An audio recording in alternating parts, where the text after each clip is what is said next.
Yashodanandana Rajajanarandana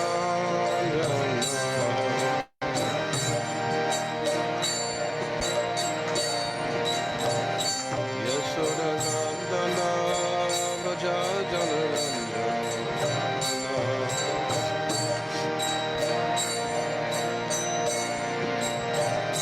Yamuna Tira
Shimati Bhakti Vedanta Saraswati Namaste Saraswati Devi Gurvani Sarada Yavishesha Shamyavan Vasudachadis.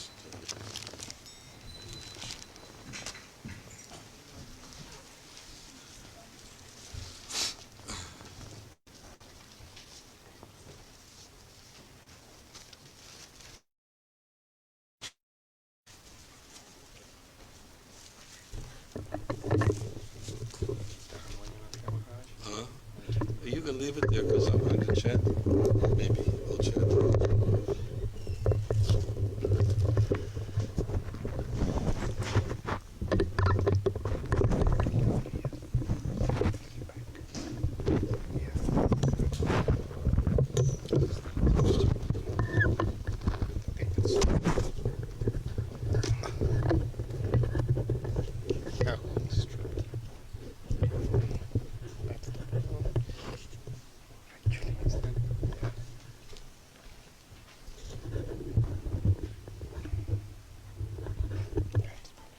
Got it?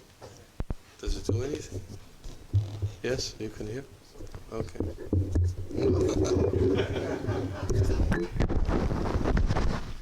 Nothing changes.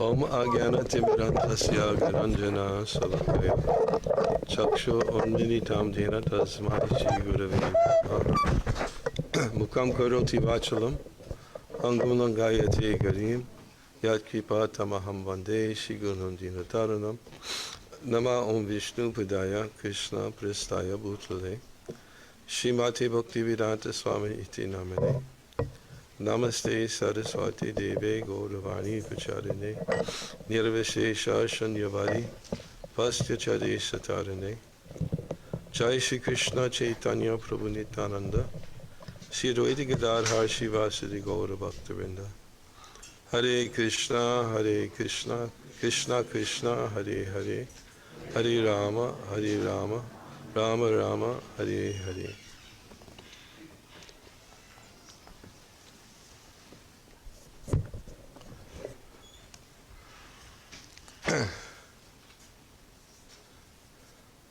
You'll have to forgive me, this is the first time I'm speaking to an English-speaking audience in 3 years. So I'll try my best. Usually I'm speaking in foreign. I don't speak in the foreign language, but I speak with a translator, and I speak in fragments, and the translator translates my fragments, but now I speak continuously. So I've been doing it online. As many of you, I'm sure, have found ways of adjusting to associate with others over the past several years. I've also been giving classes online several days a week since April 2020. So I have that. I've acclimated myself to that medium, although I don't like it. But as far as seeing people, this is my first time in America. I just got back a couple of days ago. I was in Ukraine a few weeks ago. I was in Hungary. I was in Lithuania.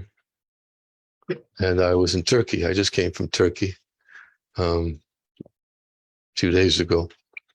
So I've been starting to move around a little bit, but I just landed in America on Thursday night. And it's nice to be here. I'm not used to it. I'm quite honestly, I feel like a foreigner in America. I'm not used to hearing English spoken everywhere around me. And it's, I don't know, good or bad, I don't know. I have not. Dvaite Badra Badragyan Sabomano Dhamma, it's a verse in Chaitanya Charitamrita. To say anything is good or bad is all a mistake. It's mental speculation, because on the absolute platform. Everything is good if it's connected to Krishna. So I do want to express just a few words. I take this opportunity to express, at least for those of you who've responded to the situation in Ukraine. Many devotees from all over the world have been. There's been an outpouring of support for the Ukrainian devotees, and as you can imagine, it's been a challenging time for them. As I said, I was in Ukraine a few weeks ago for Janmashtami and Vyasa Puja. I went there. I couldn't fly. I had to drive through from Hungary. And we had a festival in the western part of Ukraine, attended by approximately 400 devotees. And it was quite an emotional event. Happiness. It was Srila Prabhupada's Vyasa Puja, and everybody got an opportunity to express their gratitude to Srila Prabhupada. And it was a very tearful occasion for many of them who were speaking, feeling so grateful that Prabhupada had scooped them up and brought them into the Krishna consciousness movement, gave them association, gave them a way to deal with the conflict, gave them friendship, gave them worship of the deities, although in Ukraine, most of the deities, although we have about 25 temples in Ukraine, most of the deities had to be put in storage for protection. But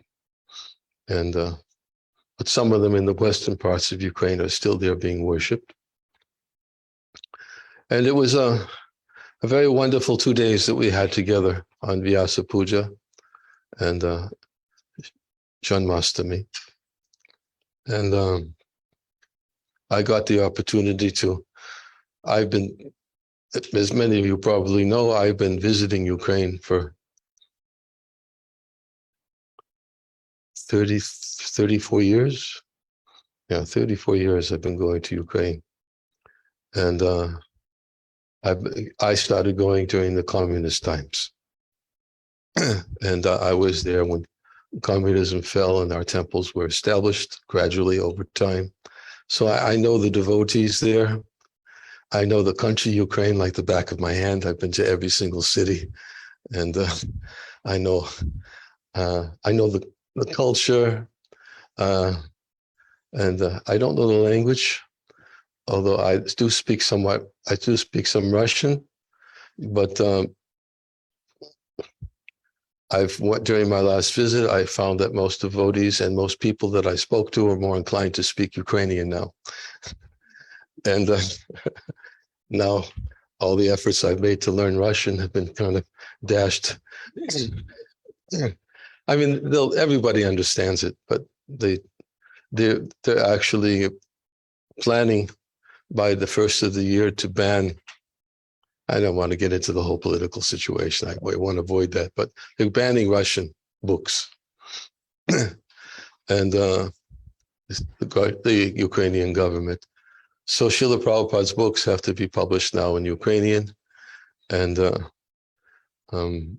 we're working very feverishly. We've developed a Ukrainian BBT team. And we hope to have the full set of Srimad Bhagavatams ready for Ukrainian by January 2024.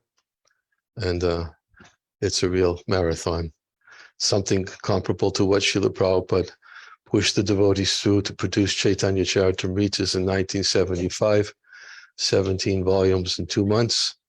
The devotees there are now on a similar marathon mood to produce Srimad Bhagavatam, all volumes, by January 2024, which means they have to be translated, fidelity checked, edited, proofread, and printed. And And they're distributing books. Believe it or not, devotees are going out in the western parts of Ukraine, distributing books, and people are very grateful to receive them. And I get a regular report from devotees in Western Ukraine who's distributing 40 to 60 books a day to the people. And devotees are not so much Harinam. It is going out in some places, but mostly right now, because the devotees have had to resort to food for life. And there are about at least 15 food for life projects that are going on in the major, no more actually. No, I think it was 15 a while. It's up to about 22 now. Food for life projects, and thousands of plates of prasad are being distributed every day. And many people are also supporting our food for life efforts in Ukraine. And Krishna consciousness is still alive. And I thought I should give a little report to let everybody know. I've been there, I've seen it with my eyes, and I'm going back for Govardhan Puja. And devotees are planning another festival for Govardhan Puja in the western part of Ukraine. They'll be renting a hall, but not next to any military installations.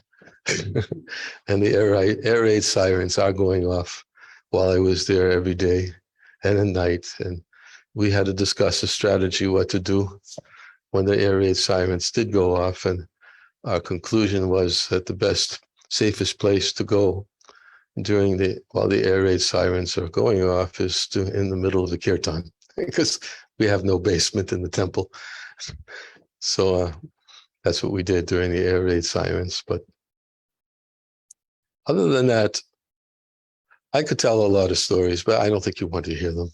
And I don't want to speak about them. I just wanted to give you a little sense of what's happening and express gratitude, especially those of you who have provided funds. One thing that is definite is thousands of devotees have been displaced. They've lost their homes. Some of them have lost family members. Some of them have been injured. Some of them have had to go into surgery, emergency surgeries. Many of them went into Europe, in many of the European countries. And of course, mostly women and children, because the men were not allowed to cross the borders, because they're trying to conscript as many men as possible for fighting. And when I was in Europe, I saw a lot of the devotees who had taken quote unquote taken shelter in Europe. But I'd say within the last one to 2 months, many are starting to go back again, knowing it's an unpredictable situation. Many with whom I spoke told me that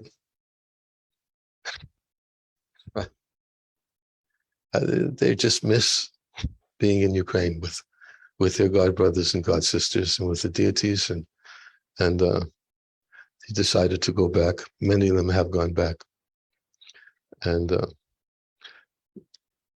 support that many devotees have given throughout the world, global support, has been phenomenal.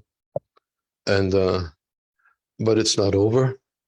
If any of you are inclined, on the website Share Your Care, it's called shareyour.care. Many devotees have taken up sponsorship of refugees, for refugees. For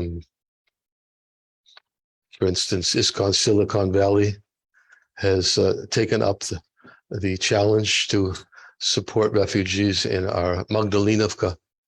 It's a small rural community where about 200 refugees are living, and many of them left everything behind. And they're sponsoring them, and they're covering all the expenses for their food and accommodations each month. And Canada has taken up a sponsorship for our Lviv temple. Not as many devotees, about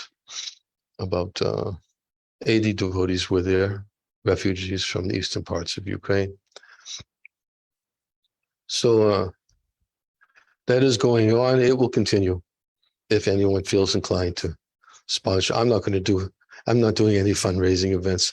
I haven't done any fundraising events at all. It's come naturally, and I don't have to raise funds. People are calling me saying, "Where do I give? Where do I give? Where do I give?" I don't have to do anything except to figure out how to get their money into Ukraine. So that's happened within the first month. I had devotees all over the world saying, "Where can I give?" So that's my little report of Ukraine. And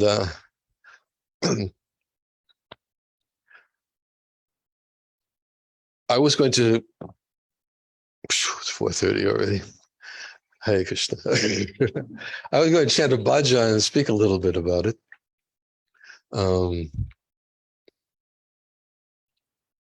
Somehow I felt inclined to give that little introduction.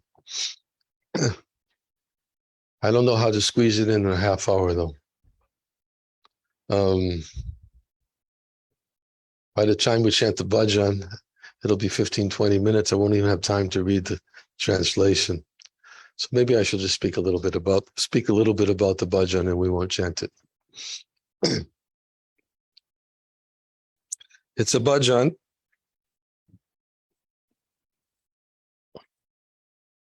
It's called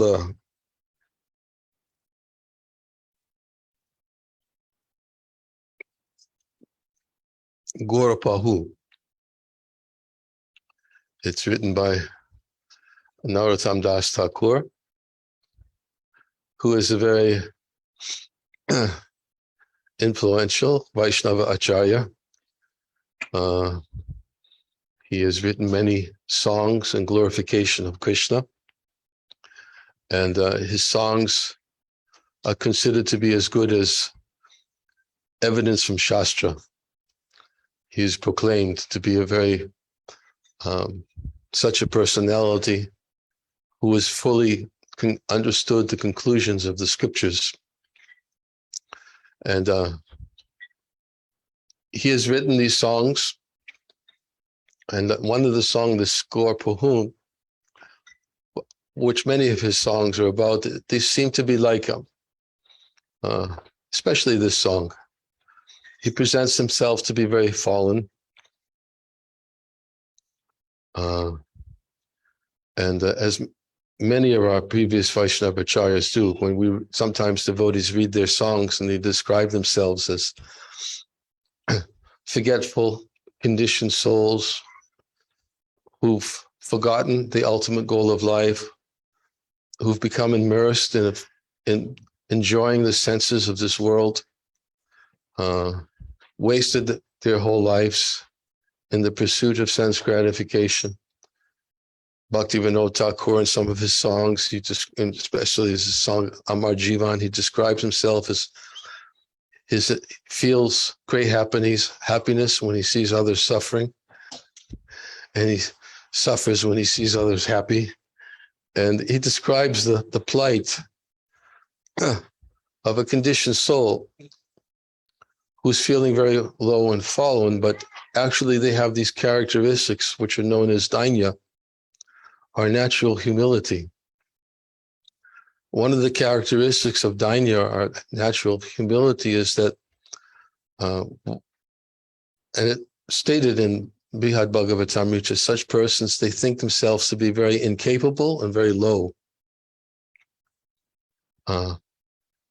Although, in fact, they are ornamented by all great qualities. But nonetheless, internally, they actually think themselves as very fallen. And sometimes we think that when we see these songs of Narottam Das Thakur, Bhaktivinoda Thakur, we think that, okay, well, maybe they're just speaking this way for our benefit. And we hear that is an acharya. Acharya is somebody who teaches by his example, and his behavior is understood to be for the benefit of others. They have learned for themselves how to deal with this world. We also, if we look within our own hearts, if we're genuine sadhakas, at least a genuine sadhaka, somebody should look within his own heart and understand that I'm not there yet. I'm not fully Krishna conscious. I have many bad qualities. I have many attachments in my heart. I'm easily distracted in my pursuit of devotion by objects of senses. I'm distracted even if I try to chant Hare Krishna, my mind is always thinking about so many other things. I'm not actually conscious of the fact that the names that I'm chanting are non-different from Krishna. And a sadhaka is somebody who looks inside his own heart and sees that I have a way to go. But he has a certain sense of characteristic of humility, which is that he thinks himself unqualified for bhakti. And there is one Vaishnava book known as Brihad Bhagavatamrita. I won't speak about it because there's not enough time to speak about it. But I've taken the last 2.5 years while I was in Mayapur. I wasn't traveling. And I stayed in one place during the pandemic. And I decided to go quite deeply, take the opportunity of not traveling. I usually travel about 120,000 miles a year. And people, when they look at my passport and when I go to immigration, I have one person take my passport and look up at me and say, "What, do you live in an airplane?" And he was serious. So for 2.5 years, I didn't go anywhere. And I actually accepted the pandemic as a blessing, because I went to India with the idea I was going there for 3 weeks, and I had a return ticket for Budapest on April 3rd, I think it was. No. Yeah, April 3rd. And 2020. And then all of a sudden, I mean, I don't have to tell you what happened. You know, it happened here too. But I couldn't go back to Hungary because Hungary closed their borders. I have residence in Hungary, but they only accepted citizens. And a lot of places, all of a sudden, they were closing their borders. And I could have gone back to America, but I was thinking, I don't know, maybe I'm here in Mayapur, Sridham Mayapur.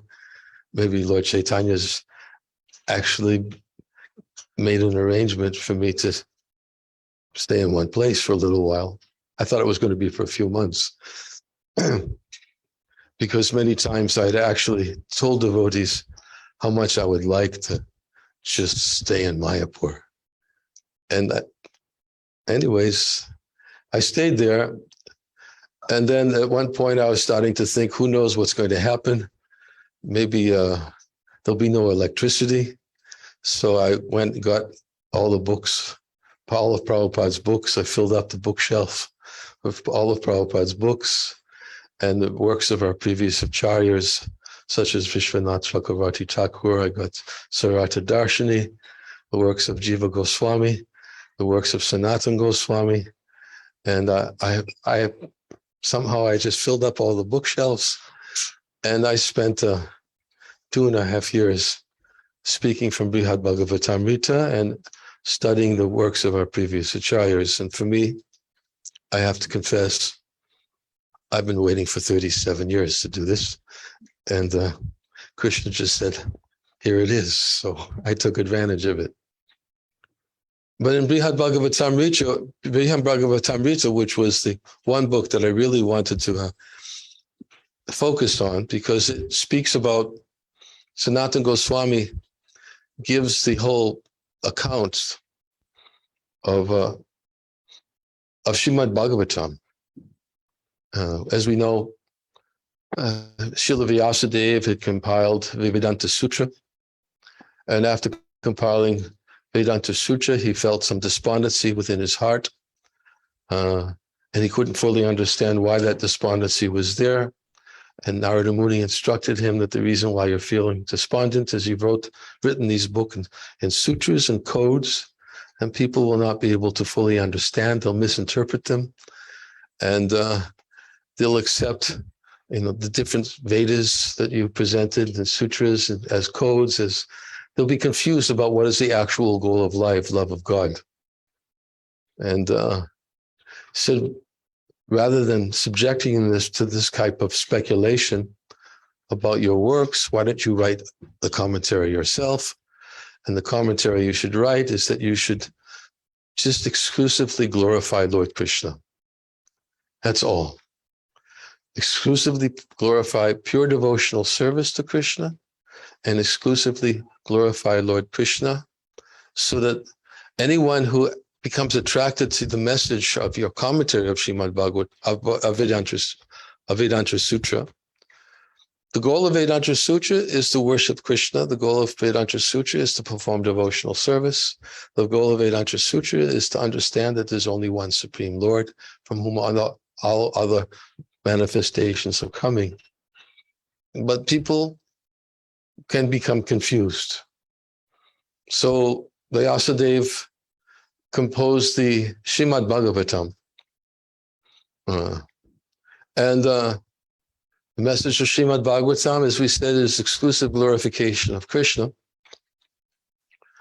And Narada Muni told him that if a person, and one relevant verse that we've often cited in reference to Srimad Bhagavatam, if somebody forsakes his material occupation, becomes attracted to this message of Krishna consciousness, if he forsakes his material occupation to engage in the devotional service of the Lord, he may fall down in an immature stage, but he'll never be unsuccessful. He said, on the other hand, if a non-devotee perfectly engages in his occupational activities, he doesn't gain anything. And then he says, my dear Vyas, even though a devotee of Lord Krishna may sometimes fall down somehow or other, he won't become a fruitive worker again, because anyone who's gotten a little taste of Krishna, just a little taste, he'll never be able to forget it.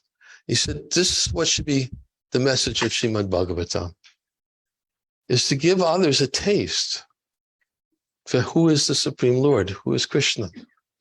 But yet we even see that Srimad Bhagavatam is a difficult challenge for some people. I mean, I won't ask you that. How many of you have read Srimad Bhagavatam from first canto to 12th canto? I won't ask. I don't want to embarrass. Sometimes devotees are asked, and it's an embarrassing, for us, I know for myself, I read most of the Bhagavatams when I was distributing books, because Prabhupada was producing them. We were getting them as they were being distributed. And as soon as they would come, we would sit and we'd just, every day we were reading Bhagavatam and Chaitanya Charitamrita. And I read most of the Bhagavatam in the 1970s for the first time. But for many, it's difficult. So, and in fact, what happened, and the Brihad Bhagavatamrita is actually a conversation between Parikshit Maharaj. All of you may know, Parikshit Maharaj was hearing Srimad Bhagavatam from Shukadeva Goswami. His question, he had 7 days to live. He was cursed by a young boy named Shringi. He was cursed to die in 7 days by this young boy. And his first question he asked Shukadeva Goswami, who appeared before him as a spiritual master, is, can you please tell me what is the duty of a man who's about to die? And Shukadeva Goswami's response, one about to die, then he must become attached to hearing the topics of Lord Krishna. Because if he becomes attached to hearing the topics of Lord Krishna, then his life can become perfected. And so he listened for 7 days and 7 nights to Shukadeva Goswami, who appeared on the banks of the Ganges and recited the whole Bhagavatam. And after he heard the Bhagavatam, then Parikshit Maharaj's mother, her name is Uttara. He appeared within her womb. There's a whole story behind in the Bhagavatam of how he was protected by Lord Krishna within the womb, as the Lord appeared in Uttara's womb to protect Parikshit. And the name was Parikshit means the examiner. The examiner, it means that Krishna had appeared in Uttara's womb to protect Parikshit Maharaj because he was the last descendant of the Yadu dynasty, and he came to protect him. And and when Parikshit Maharaj took his birth, the reason why he was called the examiner is because he was always looking for that personality who appeared within the womb to save him, to protect him throughout his life. So, anyways, after the whole Bhagavatam was spoken, then Uttara came to Parikshit Maharaj and asked him, "Can you please tell me what you heard?" But he didn't have 7 days and 7 nights to tell her. He wanted the whole message. She wanted the whole message from Parikshit Maharaj. And the message that he gave to Uttara was the Brihad Bhagavatamrita by Sanatana Goswami. He covered everything. He covered the whole gamut of what is the actual goal of the scriptures. What is the goal of Srimad Bhagavatam? The goal of Srimad Bhagavatam is to come and see the smiling face of Lord Krishna, which is found in the 10th canto of the Srimad Bhagavatam, which are described as Krishna's pastimes, especially those pastimes in Vrindavan, pastimes with the cowherd boys and with the gopis and with Mother Jasoda and Nanda Maharaj. They're all very nicely described in the 10th canto of Srimad Bhagavatam. As well as Krishna's pastimes are given in Dwarka and Mathura. All these pastimes are given in the 10th canto of the Srimad Bhagavatam and are quite elaborate. But Parikshit Maharaj had to explain all of these details of everything he heard from Shukadeva Goswami in a way that the whole message of the Bhagavatam would be intact. And his mother specifically asked the question. She wanted to know, where is this special place? Where is the special place? She said, I know there are different realms of the spiritual world. I know there's Vaikuntha. I know there's other abodes where the Lord is eternally manifest, such as Ayodhya, such as Dwarka, such as Mathura, Vrindavan. And I know these other abodes exist. I know there are abodes in the higher planetary systems where many people go who perform their dharmic duties appropriately, and they get to go to elevation to the higher planetary systems. And all of them get to these different destinations. But what happens to those special souls? Those special souls who have an attraction for Krishna in the most selfless way, and who are most attached to Krishna as a friend, or as a son, or as a lover. It seems there should be a special place for them. And I've heard about all these other places, but I don't know about the existence of this special place. Can you explain all of these details to me? And Parikshit Maharaj had only a very short period of time to tell everything he heard from Shukadeva Goswami, to speak about this special place known as Goloka Vrindavan. And the first part of Brihad Bhagavatamrita, and somehow I got to this part. I was speaking about danya, humility. The first part of Brihad Bhagavatamrita is divided into 2 parts. The first part is Narada Muni's search for the recipient of the greatest mercy of Krishna. He was looking, who is that greatest recipient of Krishna's mercy? And in his journey, he would go from one devotee to the next. And every devotee was always seen by him as a recipient of Krishna's mercy. Because he was always so humble, he always felt himself to be not doing enough service for Krishna. And he felt himself to be unworthy of Krishna's attention. And it's described that this is the characteristic of a devotee, is dainya, humility. And Narada Muni saw this characteristic in every person he went to, beginning with a Brahmin who was worshiping a Shalagram Shila.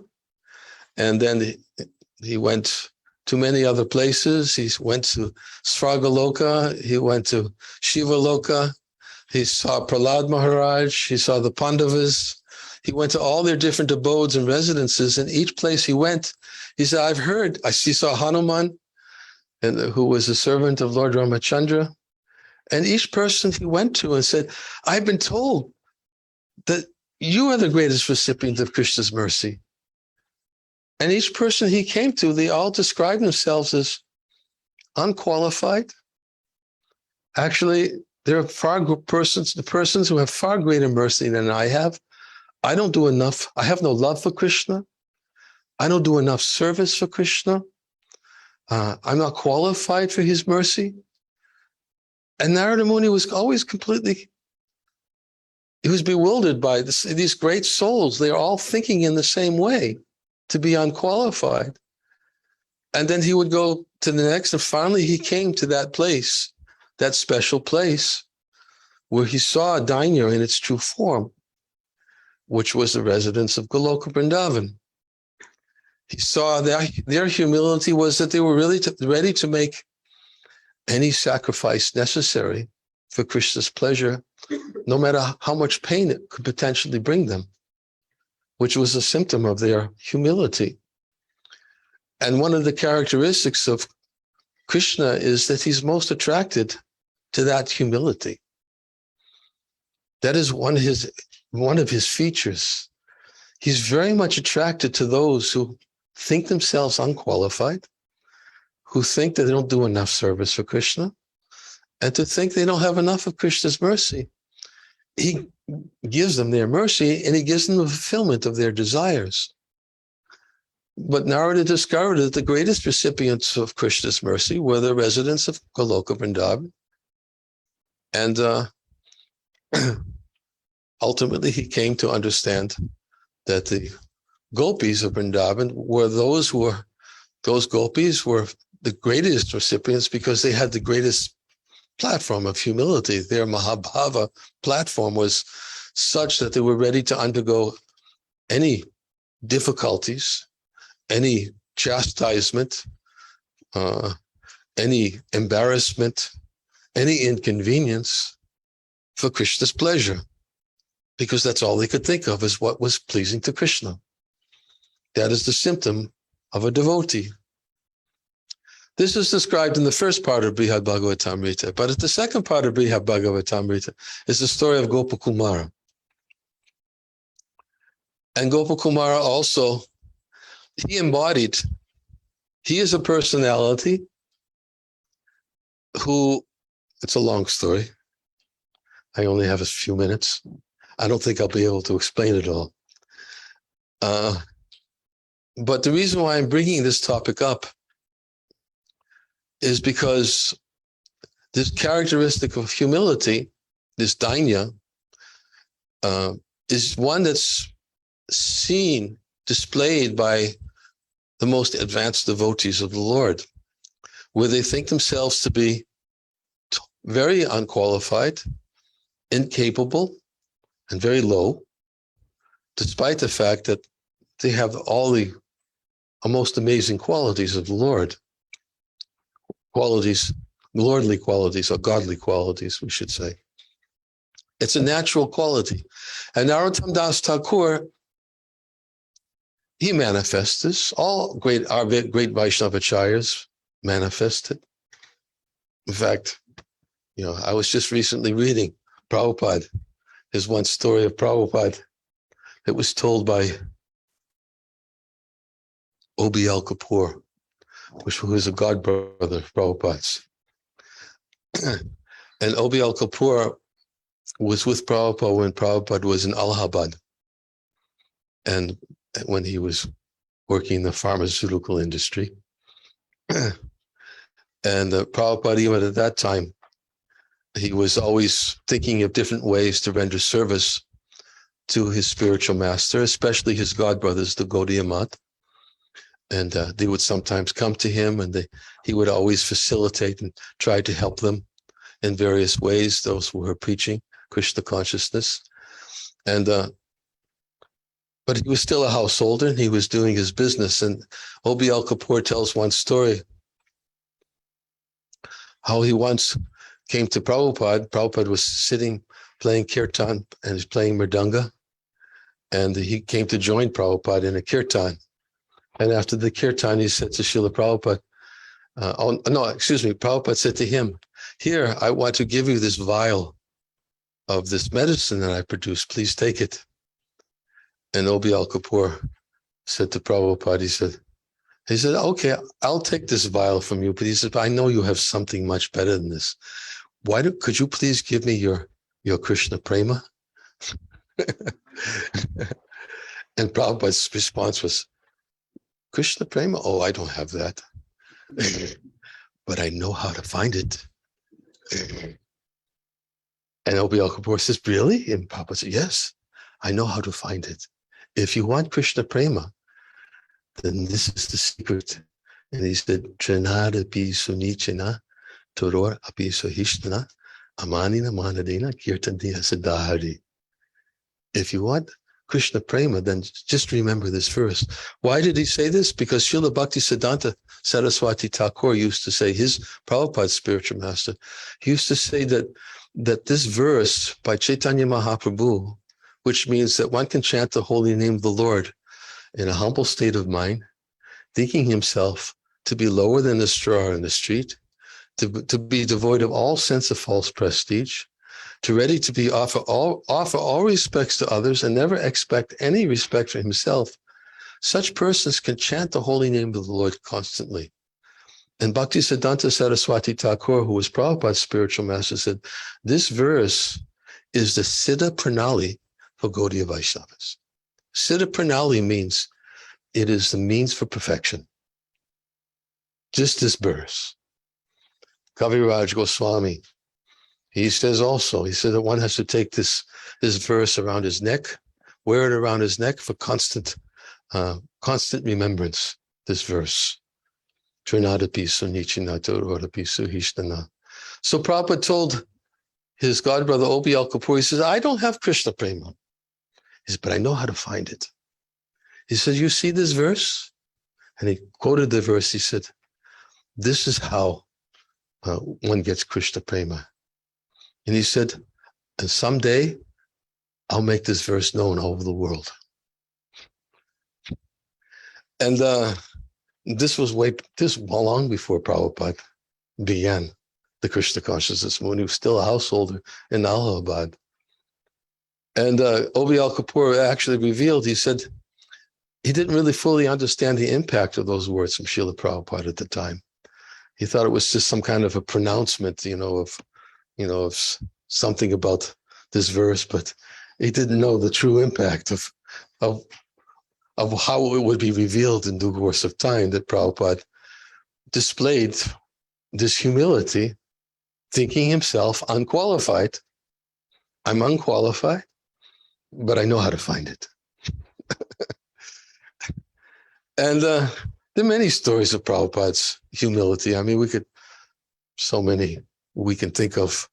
I remember one of my favorite lectures is Prabhupada giving a lecture in Uppsala University in Stockholm, Sweden. And Prabhupada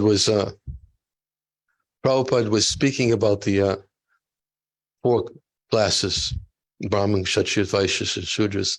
He was talking about the importance of the Brahminical class of society and how the first class, and how the responsibility of the first class man of the Brahminical class of society is to teach others and to be the head of society so that society has the right direction. And there was one gentleman challenging Prabhupada. He was very, you can look it up. He was, if you listen to the lecture, you wonder how tolerant Prabhupada was. When he was challenging Prabhupada and made statements like, why are you speaking in this way? You know, that you think you're first class man? You know, and he was saying, why? He said, look at you. And he was talking about, you're talking about nonviolence. Look at all the flowers decorating your Vyasasan. No, it didn't say Vyasasan. It's decorating your seat. He was challenging Prabhupada. And Prabhupada just sat there. And the one devotee who was there, I asked him about it because I liked this lecture so much. One devotee was there. He told me he was looking at Prabhupada. And Prabhupada, when he said his response to the man, he said, oh, I'm not first class man.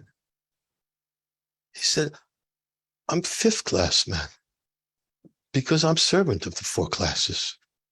And Prabhupada said, the devotee, he said, when Prabhupada said that, he said Prabhupada was crying. Tears were coming down his eyes out of his genuine humility. You know, the man was challenging Prabhupada for thinking, oh, you think you're first class man. Prabhupada said, no, I'm fifth class man. I'm simply servant of other classes. This is dainya. This is humility. I mean, imagine Prabhupada, you know, in 1966, standing in line, waiting to shower with the hippies. Who would come up to his apartment, you know, and use his shower, and Prabhupada would stand in line waiting to shower behind them and not saying anything. He didn't reveal who he was, although he was the most exalted person on the planet. He didn't reveal. They had to gradually figure it out for themselves. That when Prabhupada talked about the qualities of a devotee, he was talking about the qualities of devotees, but he wasn't thinking himself to be a devotee. And finally, they kind of, hey, wait a minute. Swamiji, he's this kind of person. It's like sometimes these days, you know, you see people, they get a position, and immediately they get a position, they think, hey, you know, I got a position, you know. You should be listening to me. But Prabhupada didn't do that. His humility was so, what's the word I'm looking for? And it was a particular word that's not coming to my mind, but overwhelming. But, and that's why he was so successful. And I remember the lecture when Prabhupada was sitting on the Vyasasan. I wasn't there, but it went around everywhere when Prabhupada was crying. He's crying. He was thanking all the devotees who were coming. Please, you've been sent here by my spiritual master to help me in his mission. And he was thanking them. And even one lecture, he said, you are my spiritual masters because I'm here to serve you. This dainya. And Krishna is attracted to that. He's attracted to that quality. When Lord Chaitanya saw Rupa and Sanatana Goswami with straw between their teeth, falling down on the ground in total humility, what does he do? When he saw Haridas Thakur thinking himself to be unqualified for Mahaprabhu's mercy, he was lying on the street and he wouldn't even come close to Lord Chaitanya because he felt himself to be too fallen to even come close to him. What did Lord Chaitanya do? He said, who is that? He said, oh, that is Haridas. And Lord Chaitanya walked over to him and he lifted him up and embraced him. This is what he does. He lifts up and embraces when he sees these qualities of humility. So the Vaishnava Acharyas, they actually think that way. I wanted to read and chant Gaura Pahu, but I realized because I introduced things, I don't want to. I heard that we're going to be taking prasadam outside, and I should try to stop at 5 o'clock because it gets dark early. So I didn't want to speak too long. But if you read Gaura Pahu, I'll just read I'll just read the translation. We don't have time to chant it, but you'll get to see what a Vaishnavacharya is thinking, how he thinks when he writes these prayers. And it's not just that he writes these prayers because he's thinking, oh, I'll do this so that others can. He thinks this way. He actually thinks this way. But even though he thinks this way, he's the most exalted person because he's always thinking of service to Krishna. He's always thinking himself to be unworthy of serving Krishna, always thinking himself to be unqualified. But the Lord accepts him to be the most qualified and is very eager to bring him into his entourage, very eager to bring him right by his side, especially for one who chants.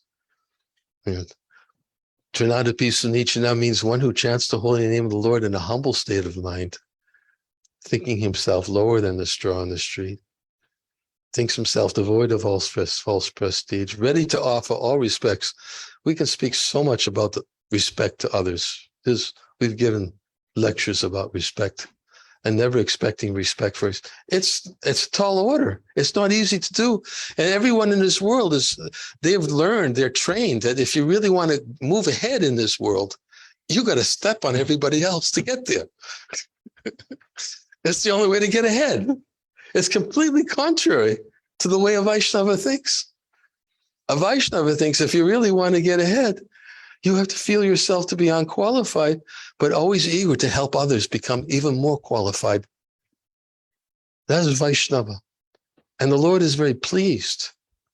Krishna says that Yaidam Paramam Guyamad Bhaktesha Bhajasati, for one who explains the secrets to others about devotional service, he says for him devotional service is guaranteed. And at the end he comes back to me. Nachatasman Manushishu Kashtin make Priyakritama. Krishna says, there's no servant in this world more dear to me than he. Nor will there ever be one more dear. Krishna is most pleased by those who, in all humility, you have to be very humble to tell others about Krishna these days. It's not such an easy thing to do, to tell others about Krishna. It's a challenge, inconvenience. You want to see the inconveniences, read Prabhupada Lilamrita. If you want to see what Prabhupada had to go through to spread Krishna consciousness, great inconvenience. But look what Krishna gave him. Look what he gave him. He gave him everything to fulfill his desire, which was to serve the order of his Guru Maharaj, Srila Bhaktisiddhanta Saraswati Thakur. So if we want to be successful, we have to learn something which is quite different. If we want to be successful in spiritual life, that is. If you want to be successful in other ways, then this may not be the way to get ahead.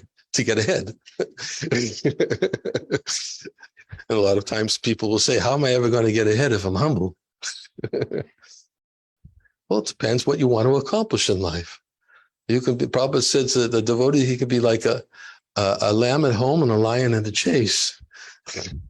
With Vaishnavas, with other Vaishnavas, he's very humble, but sometimes to get something done for Krishna, he has to be like a tiger in the chase.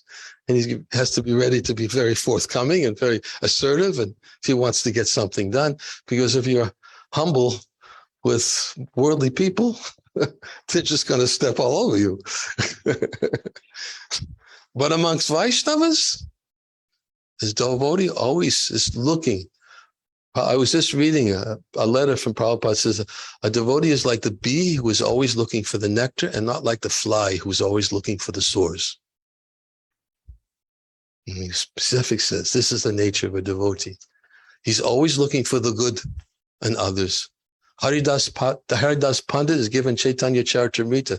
He was known as a dosha darshi. Anybody know what that means? Adosha darshi. Adosha means faults. And darshi, without faults, excuse me. Dosha means faults. Adosha means without faults. Darshi. Haridas Pandit was known as a dosha darshi. He could not see a fault in others. Couldn't see it. Many of our Vaishnavacharyas, they just couldn't see a fault in others. But in themselves, they always felt themselves to be low. unqualified, but very eager to tell others about Krishna. So this is kind of the mood that we find. If we read these prayers of the Vaishnavacharyas, we'll see this kind of mood. It will appear again and again and again. I'm just going to read the bhajan that I was going to chant tonight. Maybe I'll do it some other time on some other Sunday, and we can talk about it because it's a real nice bhajan. But I'll read the translation, and then we'll end.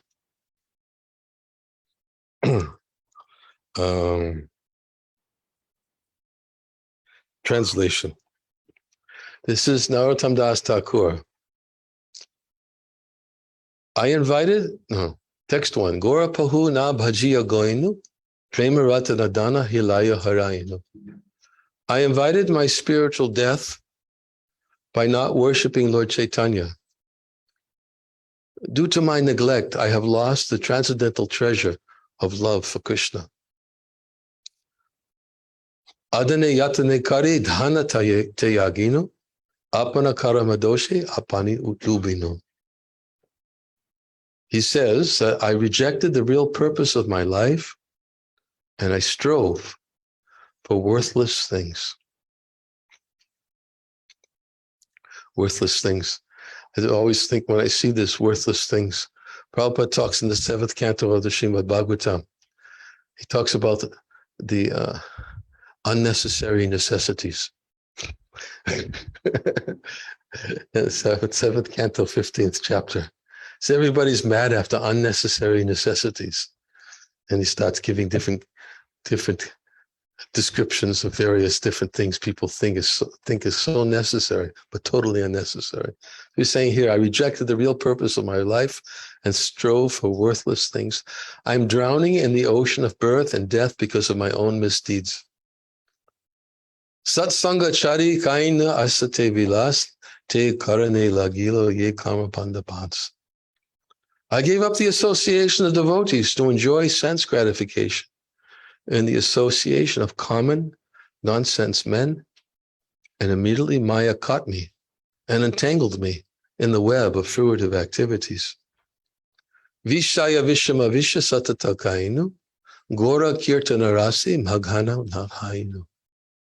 I have always drunk the most dangerous poison of sense gratification, and therefore I could not merge myself into the Sankirtan movement of Lord Chaitanya.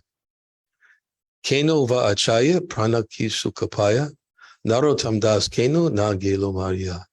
Why am I living? What is my happiness? Why did Narottam Das not die long, long ago? This is how he feels. How he feels. Wasted my life in the pursuits of sense enjoyment. Life is, as Govinda Das says, Edana Yovana Putra Parijana Itikeachi Paratitire Kamala Dala Jala Jivana Dalama Bajahu Hari Paranitire.